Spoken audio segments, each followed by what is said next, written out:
Hey there, rulers. DMO73 here with a showdown between Paul Clute and his second take on Acht versus myself piloting Sherry-Lympians or Sherry-Lympians. Let's go ahead and jump right in. This session brought to you by Odyssey Games for pre-orders and sealed product, CCG Prime for tons of singles and supplies, Cardo Doko for international rulers looking for products, and FoulLibrary.com for articles and wonderful deck lists, as well as our guest lecturer members King Pearlshine, Vite Ramen, Mognite, and Darren Noblock. Class is in session. So to get into it here, just a reminder that Odyssey Games does have pre-orders for Crimson Moon Battleground. Set's looking really fun, so you're definitely not going to want to miss it. You can check the link in the description to get those in. So, Paul on the left is playing a red-green Acht list. The whole idea is the last one was red-white. This one is red-green, and so it's really base red. The only green in it is the Kilo spell, particularly because it wants to make sure that it can pop additions handily while it's still rushing stuff down. It's also leaning heavier on Leowolf. And Sherry-Lympians is a Union 7 Olympian kind of shell, using just a couple of multiples, but mostly singletons of the Olympians in the Sherry control package with things like Sword of Progression. We're also using Magic Stone Research Institute and The Last Audience. Pretty much the only doll that we're still playing is Last Audience, as well as a variant of the 5-drop, just in case we flip. But the story deck is just a helpful second hand of good tech, kind of silver bullets or situational cards that really is helpful there. So we are still trying to play that. And so, Last Audience with the Magic Stone Research Institute can do a lot of work. So we'll see how that goes. Calling Stone and passing, going in, hitting a Mysterious Moon, or the Chaos Moon to foresee a little bit there.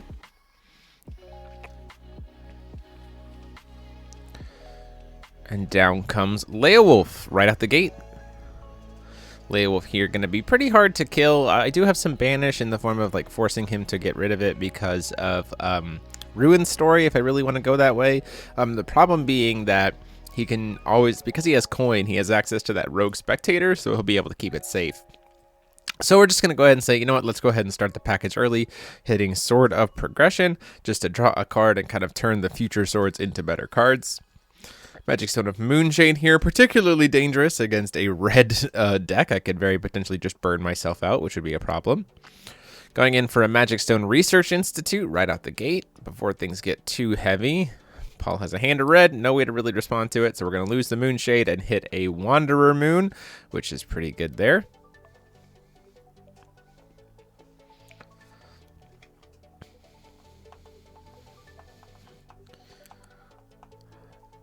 So right out the gate, if we do see a Lost Audience, it's going to be a 4/11 that he has to attack or block, which is really helpful.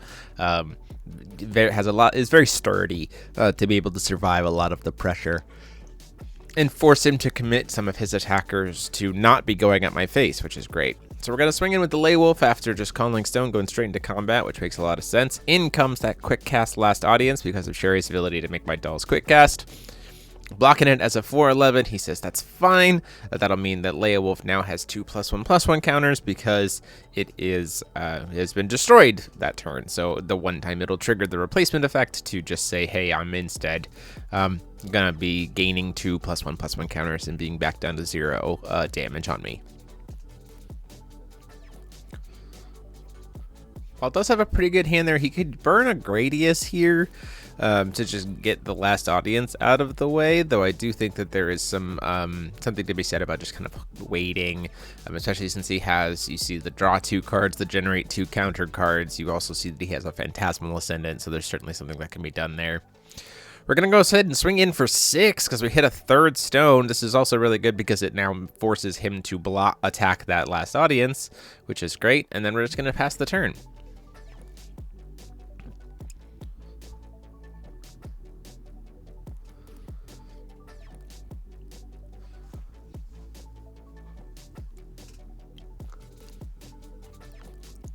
In comes that Phantasmal Ascendant as expected.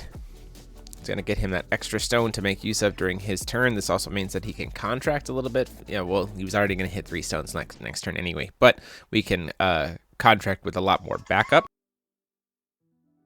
So down comes the Gradius to get the Last Audience. Paul starts to go to target Last Audience with the Gradius, but then we talk about how the buff is being granted by Magic Stone Research Institute, so hitting it with Gradius won't actually kill it. But then we do say, hey, you know, by the way, if you use Gradius during your turn, it won't kill it, but it will also make it so that you can attack me if you want. And so a little bit of a sequencing there kind of during the match. But yeah, we're just going to go ahead and save that Gradius until his recovery phase, and there you go, see, draw for turn, Gradius. So now he can attack me directly if he wants, rather than having to wait for anything else. And then we see a burn of 2 using Leowolf because it has some counters on it to make use of that will before recovery. And then we go into his turn. He gets a 4th stone here, sitting at 5 will, which is a lot. You see he has that Violet in his hand. Like, that could be really good to play here. Violet and Maribella chasing fire, because he could then bank the will from the stone that's about to go away and kind of carry it through to the next turn, which is pretty cool. Gonna go ahead and swing into Last Audience, which will then kill it, and he'll get him up to 4 counters on the Leowolf, because the Leowolf will still take 6 damage, but that's fine. He wants to be at 5 counters if he can help it. So if the Leowolf can survive for another turn, suddenly it might become completely unkillable outside of a remove from game option. Phantasmal Ascendant swinging in. Doing another 4 damage there. And then I imagine we want to do something with this stone, obviously. Now, both things have war, so we could get pretty aggressive here. Yes, we are going to see summon the Charger of War to try to shoot me for the damage. And we say that's okay. We have something in response to that. We're going to use Sherry's effect here to get to cast a story from the story deck. Paul says that's fine. So we are going to cast Last Days of a Powerless Dragonoid, which will cancel target fire chant spell. To just say, no, we're gonna survive. We're not gonna take that damage right here. Seems pretty still good for Paul here. You know, we just used the free stone off of Phantasmal Ascendant. We got a lot of resources still in hand. We could play a second Leowolf here. We could go into multiple tokens. You know, there's a lot of things we could do there. I feel like it might have been better in this sequence to try to sack off the Phantasmal Ascendant to make 3 tokens to see if I could bait out the Last Days of a Powerless Dragonoid there, but I mean, there's an inherent risk of the fact that you're losing the Phantasmal Ascendant, and you don't super want that either. We are going to go ahead and do Necromancy of Cursed Spirits, banishing as additional cost. And I go, okay, well, are we going for multiple Resonators, or are we going for draw power? Paul decides to use it for draw power. Does see that Kilo spell there, so we can start potentially answering the helpful, you know, stopping the addition of Magic Stone Research Institute. Down comes Leowolf number 2. And then we're going to go ahead and lose that stone. And then I say, okay, cool. After you've lost the stone, but before we're all done, we're going to go ahead and awaken Lumia. So Wings of Light and Darkness here are going to go ahead and awaken it to remove that Leowolf from the game, and then regain the life that I hit that I lost this turn from the Leowolf swing. And the burn from the Leowolf as well.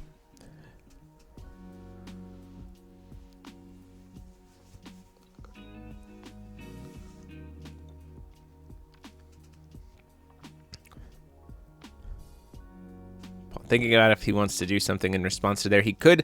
Leowolf does have war right now, so he could use that second cursed Necromancy of Cursed Spirits to sack it off to draw 2 cards, which I think is worth his time here. He's going to lose the Resonator anyway. He might as well kind of make some use of it. He could also use the Killua spell here. He starts to try to go to burn me again, and it's like, oh, wait a minute, I already did that this turn. So he could use the Killua spell here to pop the addition,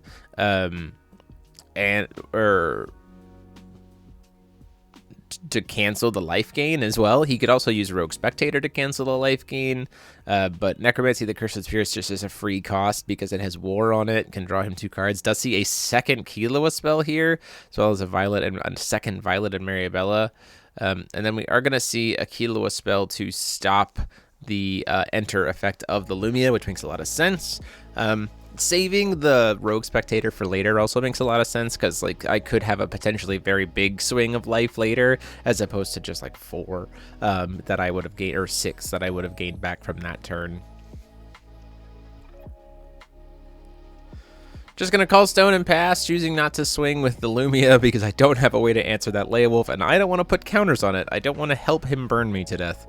And there's a card that we are very excited about for Acht here. It is Flighter. We just need 1 in hand, but we are going to start producing a million tokens. We did see it off the top deck, which is very, very nice. Hit another Stone of War, sitting at a point where if we can get War pretty quickly, Charge of the Infinite Blades, suddenly something to be very considerate of, especially since I've already burned Last Days of a Powerless Audience. Swings in for 4 with Leowolf. I say that's fine, we'll take it. Down comes a 3rd Leowolf, and I'm like, okay, well, it might be starting to get a little bit too much. There's incidental burn damage is going to be a problem. So we're going to go ahead and see if there's a way for us to kind of stop that from happening. Thankfully, we do have a 2nd Sword of Progression, so we can go ahead and cancel the Leowolf and draw a card.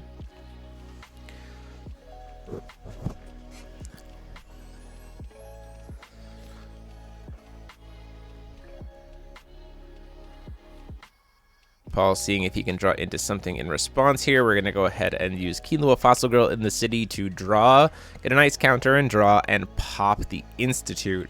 This is pretty strong here. It's going to certainly make my guys a lot weaker. It's going to get some more cards out of his hand, keep his card advantage up if it resolves.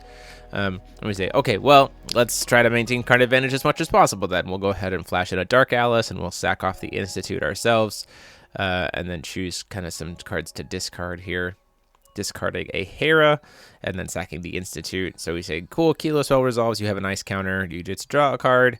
Does my sword resolve? And he says, yeah, that's fine. So burning through some cards here. And I go ahead and drop a Tea Party at the end of his turn.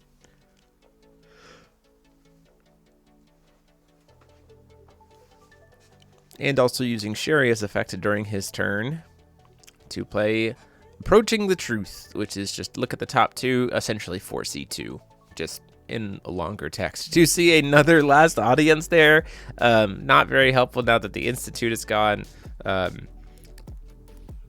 It's not super great, although it might be better now since it wouldn't have any stats, so now I can't support the Leowolf. Like, you can't use my Last Audience to buff up his Leowolf, so maybe there's some credit to still grabbing it. Ultimately, though, we chose to just ship both cards to the bottom and draw the top card, and see which happens.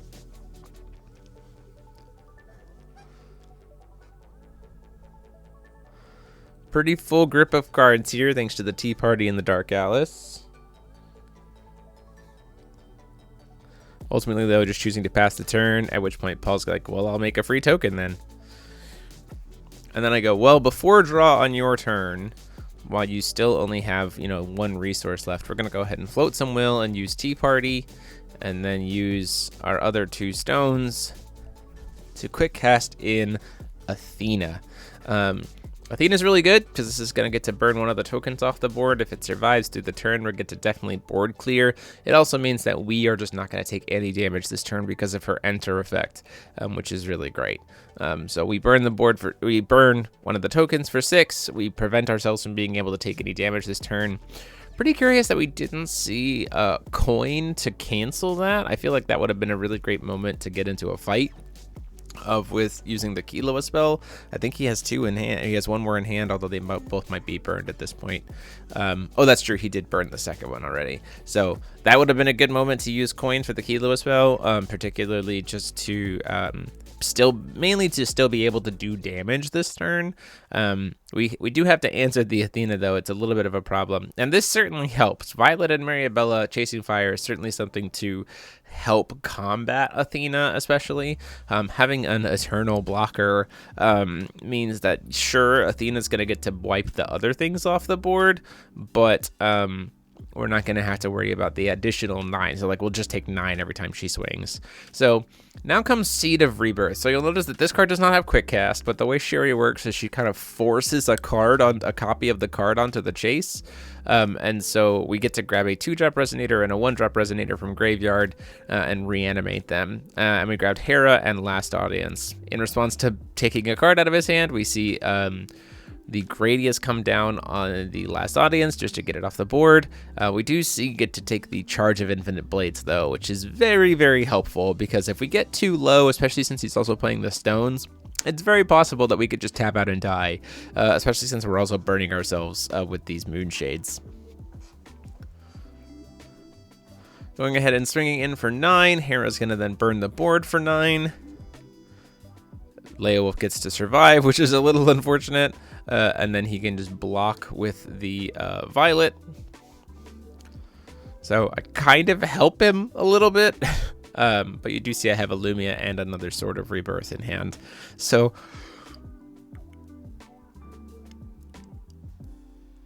swing in for 6 with the Hera, knowing that he can't block with the Leowolf here because it would just mean that the Leowolf would fully die. And so we're going to go ahead and get that free damage here. And now we're going to go ahead and use Ruin Story, make a copy of it on the chase using Sherry's ability, and then that'll flip back down Ruin Story and Seed of Rebirth. This is a really good way to kind of just keep bringing back 1-drop and 2-drop Olympians over and over and over again, and getting those enter effects on repeat. So we're going to make 2 more tokens. We killed 1 token with Athena. Now we're getting 2 more tokens back in.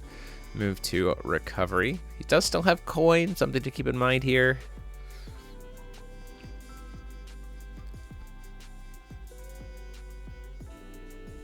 We are at 3 Stones of War.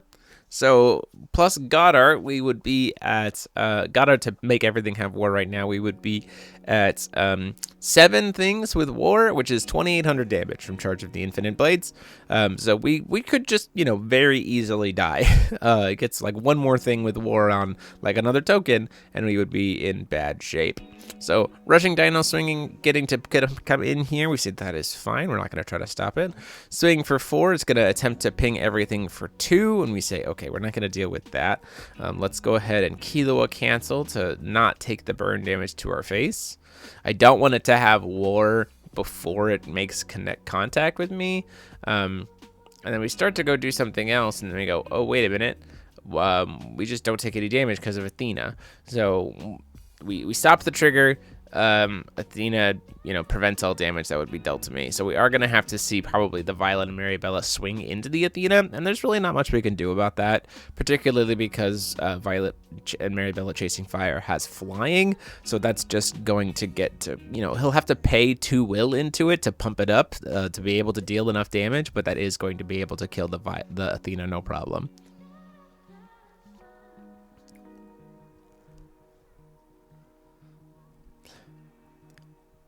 If Paul can find another Charge of the Infinite Blades, he can just close this game out immediately. That's the biggest trick here. If there's any moment where I tap out, I could really just get absolutely wrecked by a charge. Right now, he would be doing 9 times 4, 600 damage.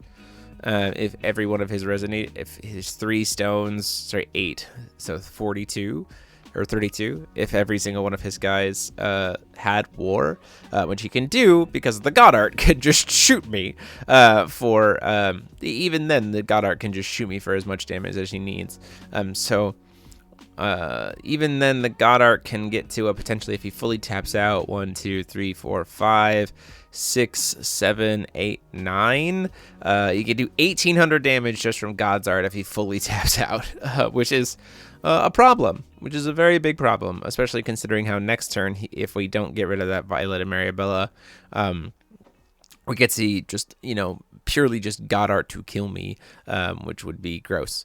So we're going to swing in with the Leowolf here to try to kind of trade with the Hera, or pseudo trade to get more damage onto the Leowolf. We block with the Lumia so that we don't make the Leowolf bigger, because that would be also really bad. And then we're just going to pass the turn.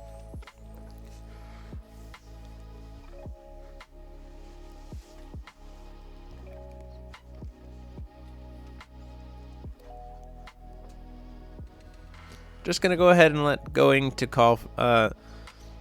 go into turn here, especially since I'd have to spend Moonshades. And again, we're at a point where, based on the board state, if I tap out or get too low, Paul could suddenly just kill me. Having the fact that he can just put a bunch of bodies on board and then use God's Art to just shoot me. And there's not really a way for the Sherry deck to answer a God Art. We're not playing Lorites, we're playing Persephones because we're playing Olympians. So Child of War is very scary here. Swinging in with the Last Audience, he has to block, which forces one of his tokens to get tapped. And that will certainly give us some protection next turn. And we certainly have a lot of will to be able to play around here. Down comes a Hestia. Hestia is going to probably burn the token out of the way for 5 just to get that out of the way so we can try to swing in and force some pressure down for Paul. Swing in for 2. Swing in for 6. Take him down to 11. Says that's fine. Swing in for another 2. Take him down to 9. And then at that point in time, it's, can I find a way to kill him now? Because my hand's not great. And I know that if I, like, with the cards that I have in hand, I have nothing to stop him from just making a bunch of tokens, recover, make a bunch more tokens, God Art shoot me. Like, there's nothing in my hand that stops that. And there's nothing that I could, like, reanimate because I can't hit can't bring back the Athena, and like nothing. So I have to try to kill Paul this turn or I lose. Unfortunately, having to burn myself a little bit in the process, we're going to play a Magna and Lenneth. Magna and Lenneth can give itself a swiftness and eternal, which is very helpful. And so we're going to go ahead and be able to swing in for exactly 9. Because I have, or no, sorry, it'd be 10 because I have 4 +1/+1 counters on it. So it'd be swinging in for 10. I don't get to draw any cards. They would be enough for exactly lethal. Now we could see a Kiloa cancel here would be pretty solid just to stop it, because then it'd only be 6. So like it might be a good idea to go for that right now. He at least has to try it, right? Of going for the Kiloa Fossil Girl in the City to gain an ice counter and draw another card. We say, okay, we do have something to play through that, thankfully enough. We're going to see that sort of progression. Down comes to cancel the card, bounce my own Dark Alice, and draw. He says that's fine, that resolves. We draw a card, draws into a second Dark Alice, doesn't help us much at all there. He does still have the ability to flash in a blocker because of Flighter, which is helpful, but we know what that last card in hand is, so we feel pretty confident because we also have Lumia, so we can remove the token from the game before it blocks, after it's declared block, and so we're safe there. Flighter comes in comes the Lumia to stop it, and we go, cool, we managed to close out this game before we didn't just get burned to death, because Paul absolutely had game on the crackback on the following turn with what was in our hand. We had no way to stop that, just a flood for the God Art and push through. So Lumia saving the day with that RFG, getting us that damage to close out the game before we just lost it all, and we'll go to game 2. So going into game 2, Paul hoping for a similar kind of out, but hoping to not lose his burns. Charge the Infinite Blades, maybe seeing more copies of the Contract.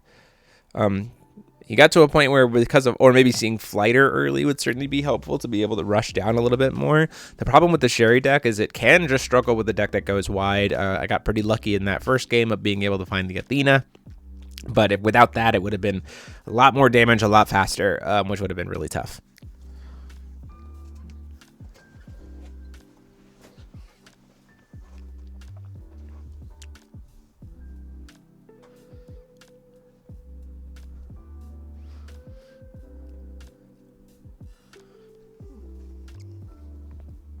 And for the Sherry deck, we kind of want the same exact play line, essentially. Obviously, we want to get to Union 7 if we can help it. But even just kind of like keeping pace and kind of keeping the board controlled is the biggest piece for me. So things like Persephone, to be able to pop stuff and draw cards, you know, leaning on the sword as well to cancel and draw, like any way I can keep up hand advantage and keep the board clear, or, you know, discard, right? That's going to be a big thing here too, is Hera to be able to pick out things like Charge of the Infinite Blades or stuff like that. We see a Castle of War into a Last Audience. So both of us kind of having our ideal kind of turn 1 starts, I imagine. Although I imagine for Paul that like playing a Leowolf is probably or a Rushing Dinosaur is the best quote unquote turn 1 that he could have. Swinging in for 0, mainly to again set up Last Audience to be able to force blocks. This is the biggest piece of, like, we want him to force his attacks towards the Last Audience rather than my face. That cute little doll, the unofficial Jeremy Franklin card, making its way back into the deck and saying, you could be the target of all the damage, not me.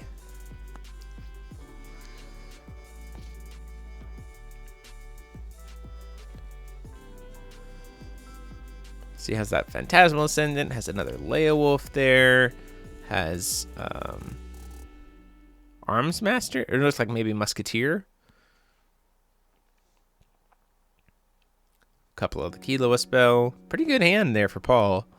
I imagine we might stick another Castle of War here, just if we're not going to go aggressive. Yeah, Castle of War, or sorry, Age of War, to keep our hand filled, maybe draw into second copy of Contract. Having 2 Contracts or 2 Charge of the Infinite Blades will be kind of huge, because it'll mean that we'll be able to play through Last Days of a Powerless Dragonoid. That'll be a big piece for this matchup for sure. If you can play through Last Days in the same turn and really kind of find a way to cheat, you know, throw down all that damage quickly, it'll be very helpful for Paul. Do see a Tea Party before recovery here. Hitting another Magic Stone of the Wanderer Moon. Seeing what that card is on top, we're going to go ahead and get a little bit greedy by floating some will, and then using Tea Party to recover, and then use the other stone. So going down to 36 life to play the Institute, hoping that we can sack off the stone here and hit another like Magic Stone of Knowledge. Unfortunately, hitting another Moonshade, which is really not what we wanted to see here. But we can go ahead and say, hey, well, I get to swing in and do 4 damage. And then Paul's like, well, that's cute. Here's a Kilo spell. Pop the addition. Good job burning yourself to play a card that doesn't do anything. And now you've hit me for 0. So not a great use of a Tea Party for sure, just to try to draw a card. But you know, the hope is that we can try to start swinging in and kind of make his aggro plays moving forward feel a lot worse, especially since we would be fully recovered, you know, after all of it.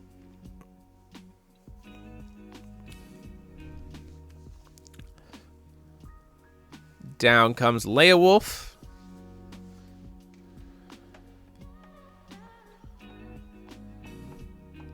And we say, well, let's go ahead and draw a card in response and see maybe if we draw into a second sword and pay into it.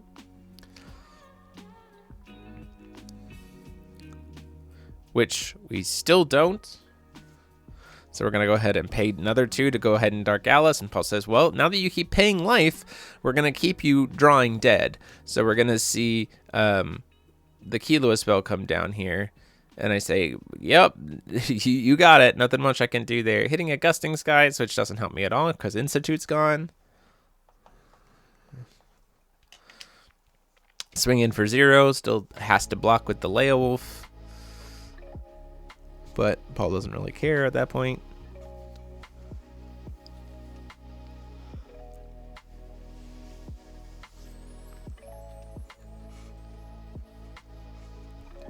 End of the turn, we have, draw for turn was Flighters, so we do have access to those tokens now. We're already at a point where this is concerning, because now we're at a point where we can, especially if we hit Stones of War, we're already at 4 things that we can have with war very quickly. Plus we can generate a whole bunch of tokens and have them shoot me as well. So like the burst potential of Acht to just say, oh, you've tapped out, now you're dead, especially if he's got a charge of infinite blades or something like that, is gigantic, and is something to be very concerned about here, especially with these 2 Moonshades burning a hole in my life total. Do see a Cecilia as well in the hand, which is also very concerning, especially since he has the Flighter. It does have charge of infinite blades and Phantasmal Ascendant. Pretty gross. Like an optimum here is I honestly think that if we have to attack into the last audience, it's mandatory. I honestly think that if I tap out, Paul could just do enough damage here for lethal with charge of infinite blades plus contract, or plus Goddard. So we do see a summon the Charger of War here hitting the last audience to then try to use the damage from the Leia Wolf that had to attack it plus charge of it, plus Charger to then stop it. We burned the last days of a powerless Dragonoid there to stop the contract from coming down, which makes a lot of sense. Gotta be real careful. Paying another 200 to go ahead and try to do the same trick with Lumia. I'll essentially refund my life. This is the moment where I'm talking about, like, there's a world where Paul might have just tried to kill me there in response, because we could have generated 3 tokens, done Goddard, so we would have done 1,000. All 5 of those things would have then had war, and we have 2 things with war, so that's 7. And then charge of infinite blades is 2,800. So there was a world where we just died in response to that. We swing with the last audience during our turn, forcing the Flighter to block, and then because both of our little 1-drops are 2/5s, they can both swing into the Flighter token and kill it without dying themselves, which is very, very helpful. Burning myself even more to play another card. You play a Hera, try to peek his hand.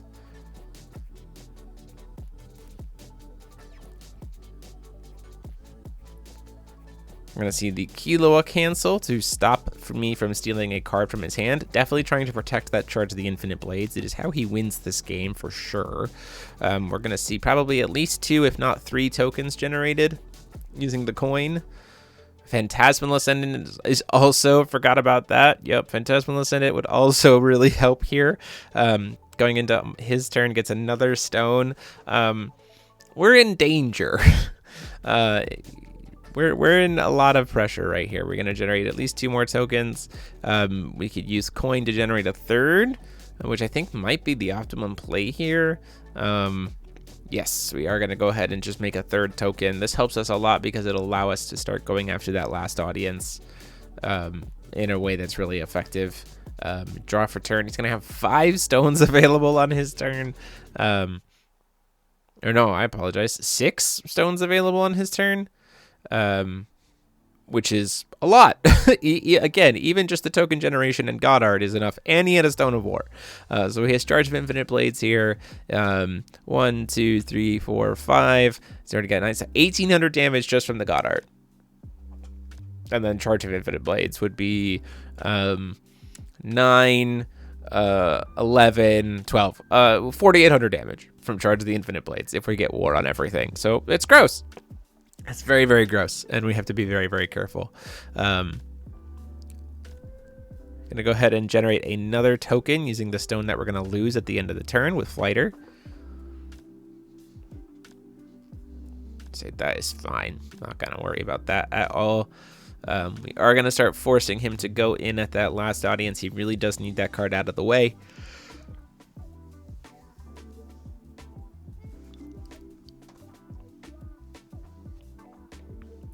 Trying to do some math here. The Cecilia is also looking very dangerous here because they'll be able to throw down and kind of really force some pretty big pieces here. in terms of the amount of damage that he'll be able to throw down this turn. We could go for the Cecilia first, and then Goddard, so that it has a free war, and then it can start throwing stuff at things. If I do cancel it, we can go into that same line of like just swinging and doing Goddard and doing Charge of Infinite Blades. Like, we're in a really good spot to be able to push through some pressure. It's just about exactly how you want to sequence it. The fact that Last Days of a Powerless Dragonoid is already flipped means that you really only have to be concerned about what's in the hand. And I only have 3 will to work with there. So we do see a Child of War come down. It's going to shoot me for 10, take me now to 22. Swing in with Last Audience. Or swing in at the Last Audience. I say that's fine. Swing in with another token. That's going to get blocked by Hera.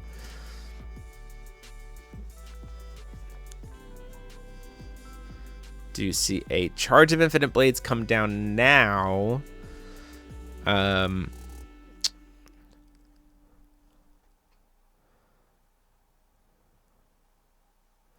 Which is interesting. We're going to go ahead and use Garion to cancel. So that's out of the way. Do you have a Violet and Maribella chasing fire? So the token's going to get killed. Swing into the Last Audience with the other token.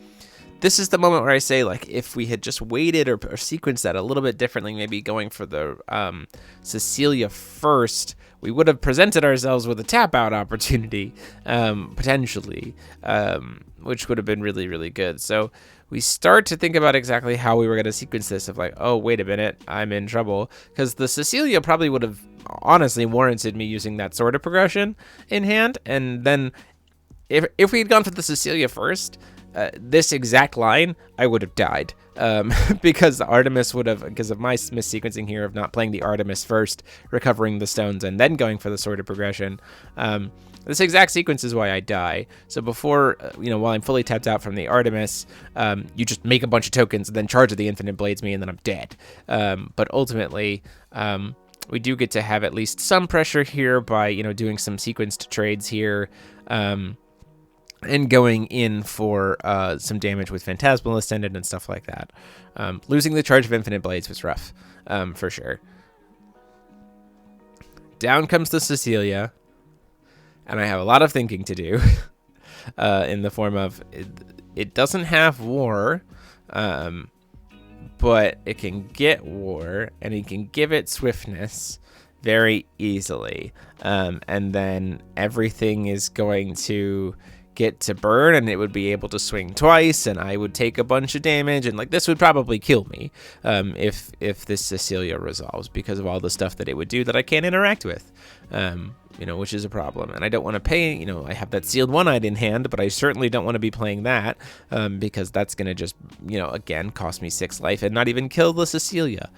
So it's a big problem. I do have Sword of Progression in hand, but unfortunately, so that's probably going to have to be cast here just to stop the Cecilia from entering. And then you see that Paul has a Violet and Maribella chasing fire in his hand. So he's going to be able to just slam that down and go in as well. And he's certainly not in danger of the crackback, because right now I'm only representing 16 damage on board, which is not much. So yeah, not a great spot for me to be in.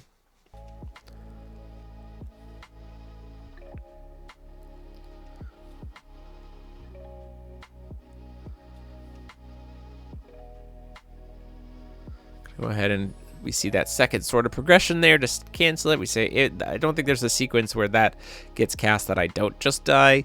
So we have to stop you from resolving that.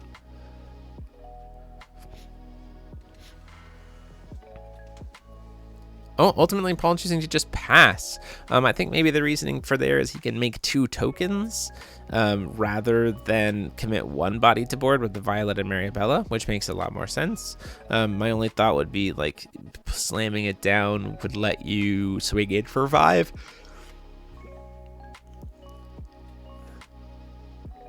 Hitting a 3rd Moonshade, which we do not like.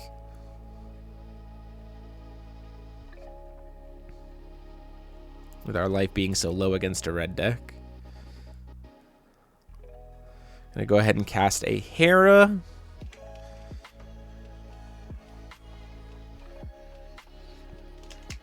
knowing that he has a Flighter in hand, but we don't know what the other card is. There's 2 cards here. If I was Paul in this situation, I would at least make the 2 tokens before I lose the Flighter, so that I get maximum value off of it, or at least make 1 token, so then you can then also flash in Rogue Spectator, just to be able to get the pressure out of it at quick cast speed, like take advantage before I discard it, because I'm probably going to get rid of the Flighter, because over many turns that's a lot more concerning, as opposed to the Violet and Maribella is a lot more of a problem. So we are going to see that get discarded there. And then we're probably going to do a board clear as opposed to going for life totals here, just to kind of buy myself some time, do that same thing, able to pull all 3 things off the board using our Resonator package there, and then just probably sitting back and passing.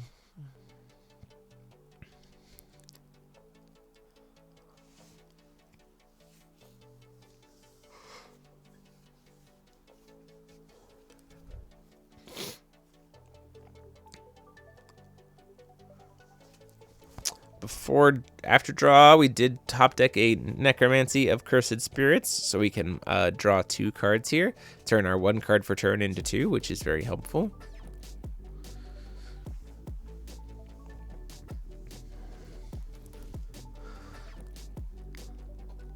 Losing the Flighter was a really big piece here. We do see Phantasmal Ascendant. We do see that Violet. Honestly, the Violet coming down is still very much a win condition because she flies. So there's a world where the Violet and Maribella can just bank so much will into her that she will be huge, and if she's ever allowed to connect, she will kill me. So that is a problem. It also does mean that he can keep himself safe as well by just recovering her a bunch of times. So like, there's no real way for me to do any damage to him while she's on board. And the Eternal is a problem for this deck. Not very many things in this deck can handle an Eternal. I have stuff that can bounce.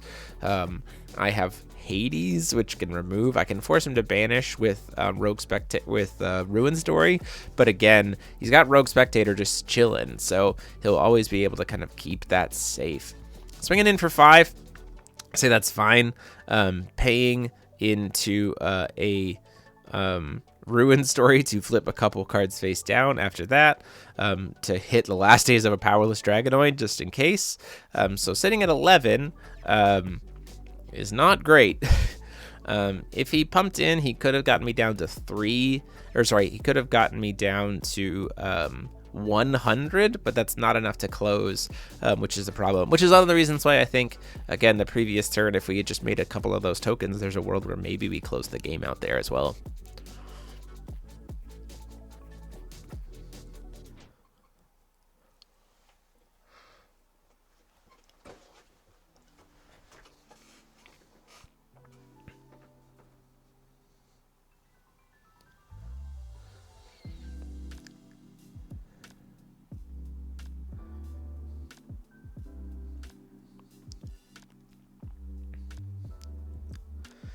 We're just going to go ahead and slam a Garion.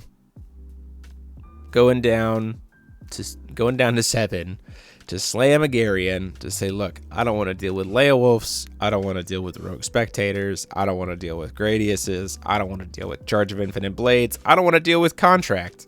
I'm going to go ahead and play this Garion because it's also a flying body, just to be able to get something.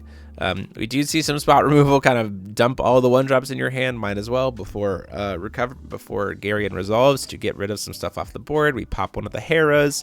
We're going to probably cast the Rogue Spectator, just to get as many things of pressure on the board. Now, Paul does have 2 drops and stuff with like Necromancy of the Cursed Spirit, but his kind of payoffs, his biggest payoffs, are all 1 cost. So Garion is also very helpful here. The main reason is, though, the Garion is probably also going to die because of the Violet Maribella as well.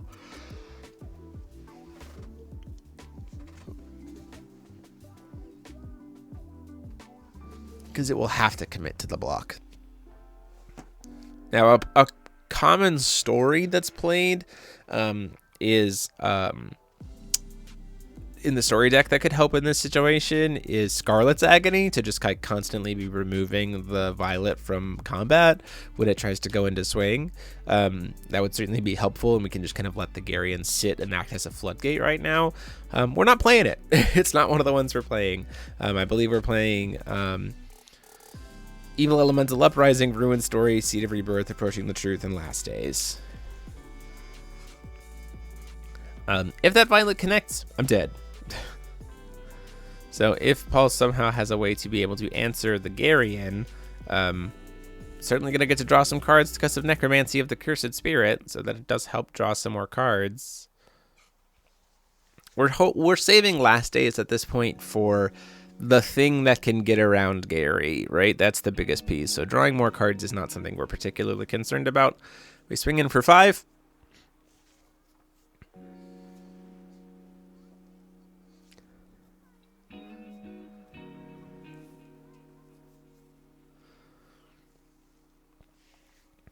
The Garion's probably going to have to block it. We're probably going to see a pump in to kill the Garion. Cakes 5 will, but it would be pretty gross to be able to do it.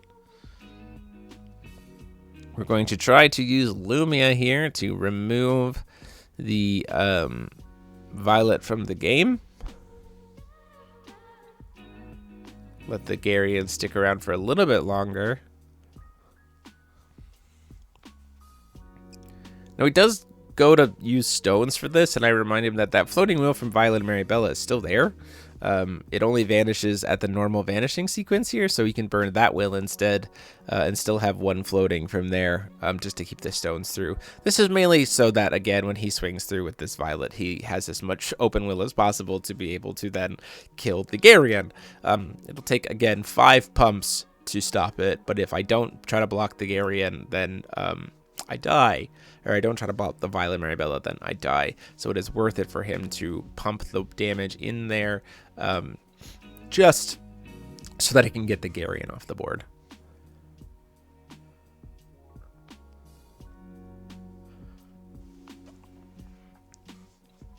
And he does have summon the Charger to try to kill us, but that is exactly why we saved the Last Days. We flipped the Last Days of a Powerless Dragonoid over just to keep ourselves alive and say, no, we don't want to die. We do see a Phantasmal Ascendant here, which gets blocked by the Dark Alice, or starts to go for a Phantasmal Ascendant. Oh, wait, I forgot that those things, you have those things on board. So we're not going to go ahead and swing. So if I hadn't flipped over Last Days, I would have been dead.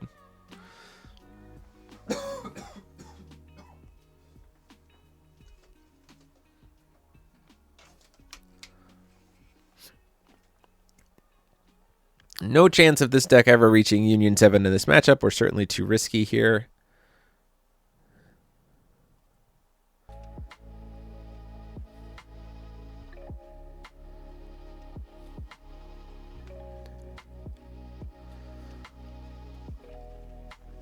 We still have to answer that Violet. Like, the problem is we're not killing him, and we're running out of ways to answer the Violet. So much so that we are about to get incredibly risky to find a way to try to stop this play line. So we're going to pay 1 for Tea Party with white. Then we're going to float black. Recover a stone, black. Pay down for black. And then 1 more to cast Hades. So we are now officially at 3 life, just to remove all of her abilities and then kill her, because we cannot deal with an Eternal Flyer, and we are bad at that. And so the nice part is with Hades is that we can still tap it to remove to try to destroy something, which is helpful. If Paul top decks another Violet, though, we die. There's really nothing we can do about that. You see there's a sealed one-eyed dragon in hand, does nothing. We're gonna go ahead and start swinging, though. We gotta try to chip through, say, like, kind of put him on a clock of 1 more turn, take him down to 16.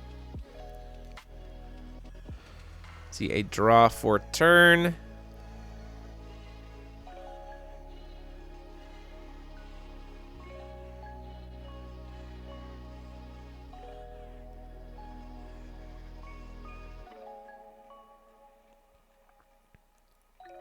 Another Stone of War. Is it Charge of the Infinite Blades? It's not. Is it Summon the Charger of War? That also kills me. Like, a Thunder kills me at this point. Not that he's playing it. It is a Leowolf, though. Leowolf's pretty good because of the burn damage there. Also, quick note here. He meant to cast the Leowolf. He literally said, wait, I knew I was just going to play Leowolf then pass, and then I just didn't play the Leowolf. And I was like, it's fine. You can play the Leowolf. Before recovery here, we're going to go ahead and use Hades to pop the Phantasmal Ascendant. The purpose here is that there's a sequence where we can try to bait him out to try to get the Ruin Story to be able to force off the Leowolf. We have to be very careful, specifically to be essentially trying to use Ruin Story to force him to banish a Resonator so that he casts the Rogue Spectator. We can kill the Rogue Spectator with Hades, forcing him to banish the Leowolf, which means then we get to be alive. So we're just going to discard those 2 Sealed One-Eyes. They are terrible to that Dark Allies. Might as well get rid of them. And hitting another Magic Stone of Knowledge there is also very, very helpful for us here, sitting at 3 life. We cannot afford to try to destroy the Leowolf because if it gets tokens on it, we're dead, which is not great. So taking the easy swing 4, he can't afford to block those right now because then one of the bigger things will just come in and kill him. And he knows that he can't afford to swing with the big dudes right now. I can't afford to swing with the big dudes right now because if I, take some damage off the Leowolf, that's really bad.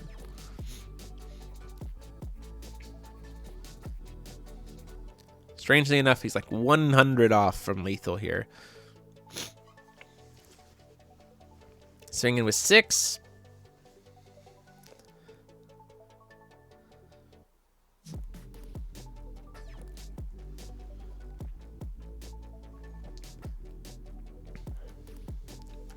Takes it, goes down to 6. Swing in with Artemis for the lethal.